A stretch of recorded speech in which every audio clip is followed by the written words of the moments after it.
Vamos aqui para um estudo da Palavra de Deus. Abra comigo a sua Bíblia em 1 João, capítulo 3, versículo 12.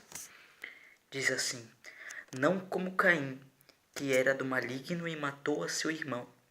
E por que causa o matou? Porque as suas obras eram más e as de seu irmão justas.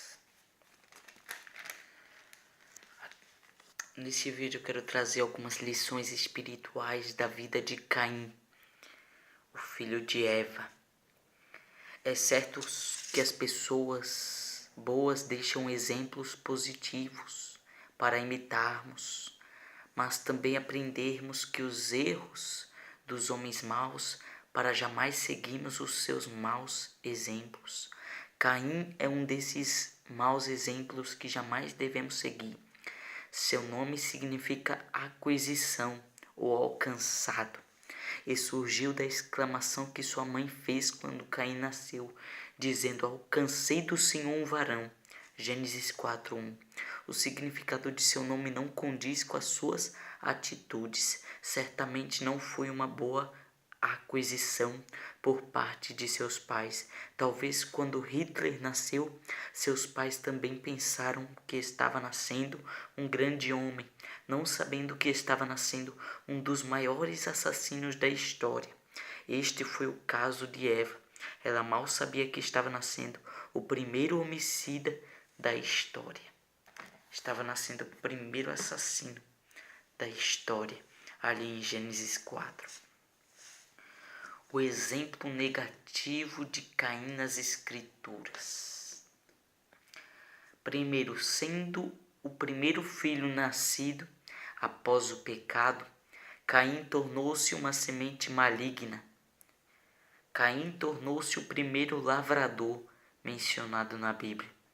Foi também o primeiro invejoso e o primeiro assassino da história. Que currículo!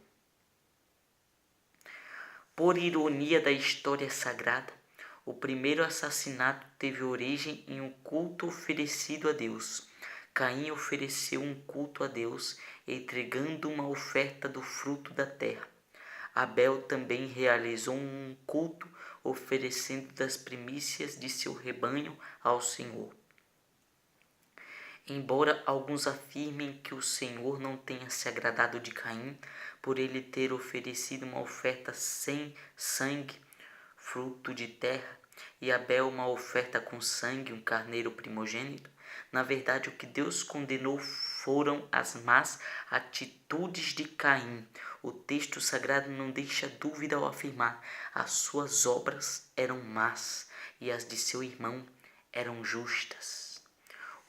Ou seja, nesse padrão a qual vamos meditar agora, são duas características. A característica das obras más e a característica das obras boas. Muitos dizem que obras não têm valor, mas têm valor. A Bíblia diz que a fé sem as obras ela é morta. Se ela é morta, ela não tem valor. Ou seja, aqui nós vemos o quê? Que ele tinha obras más e a de seu irmão era justas. Por isso ele matou seu irmão.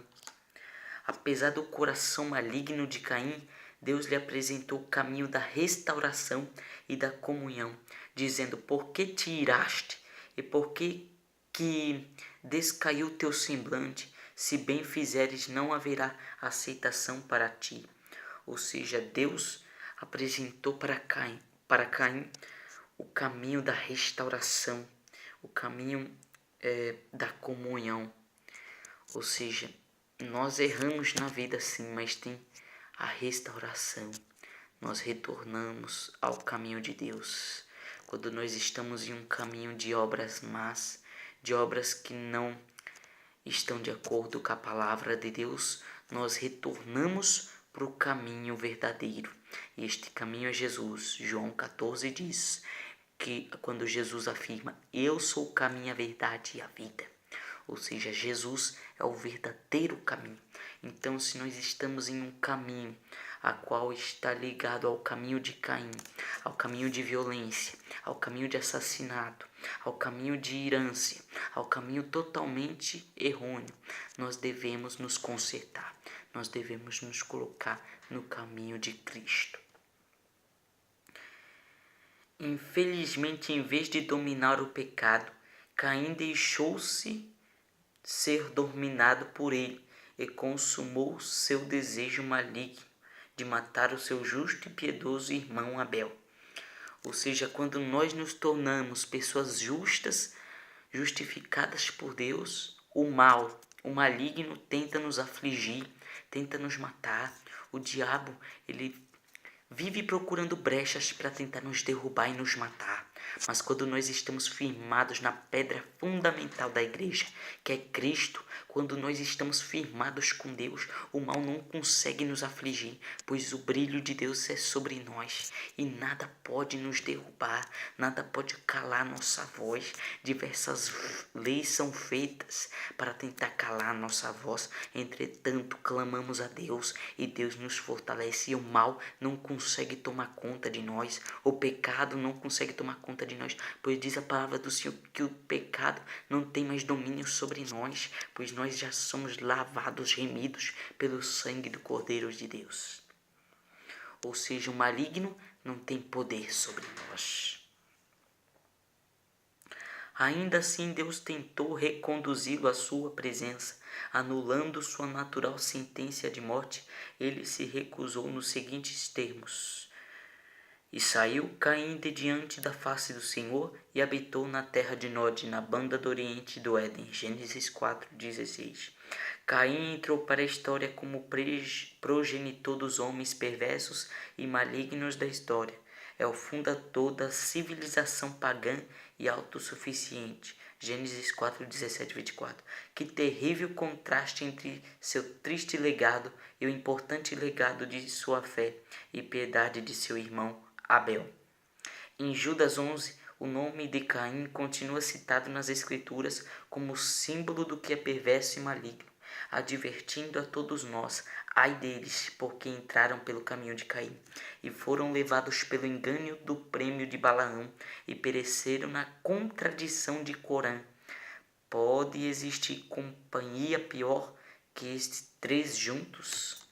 Não. O mal está constantemente nesta era, neste mundo, porque o mundo jaz no maligno. Por isso devemos perseverar com Cristo e crer e ter fé que o Senhor é conosco nas nossas dificuldades, porque o inimigo, ele ruge como leão buscando a quem possa tragar, através da violência, por intermédio de adultério, por intermédio de diversos pecados. O diabo tenta se introduzir, mas o pecado, ele não tem domínio mais sobre nós, pois nós somos salvos pela graça de Deus, por intermédio da fé. Que Deus te abençoe, e a conclusão é: o legado criminoso de Caim continua ainda hoje, influenciando pessoas de sua estirpe maligna. Quanto Caim não continua ainda hoje assassinando pessoas inocentes, entretanto, Deus continua oferecendo a estes homens a oportunidade de restauração e reconciliação por meio de Jesus Cristo, aquele que veio buscar e salvar o perdido.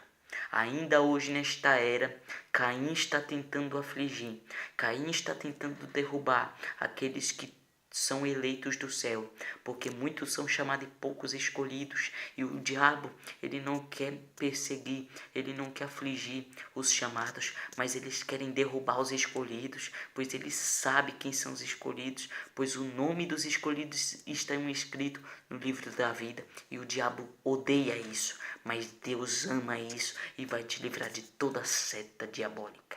Que Deus te abençoe, em nome de Jesus.